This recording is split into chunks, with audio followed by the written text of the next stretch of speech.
Determinado ang Administrasyong Aquino na ipagpatuloy ang mga programang may kinalaman sa paglaban sa kahirapan.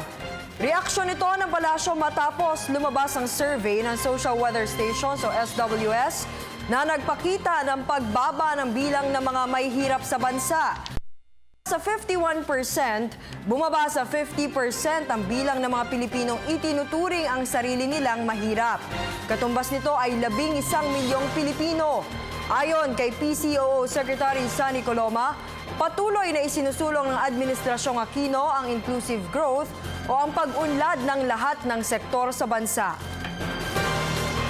Mainam na ayon sa pinakahuling survey ng SWS, natamo ang pinakamababang antas ng pagkagutom, lowest hunger incident simula noong 2005. Determinado ang pamahalaan na pag-ibayuhin ang mga programa sa paglaban sa kahirapan, kasama na ang pagtataguyod ng pagsasanay at paghahanda para sa paghahanap buhay upang tuluyang wakasan ang kagutuman at bawasan ang kahirapan.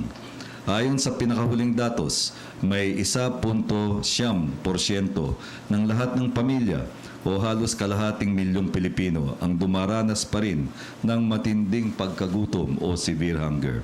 Dahil dito, pinaiigting pa ang pagpapatupad ng mga programang magtitiyak sa pagtamo ng pag-unlad para sa lahat, inclusive growth na kung saan ay walang maiiwan.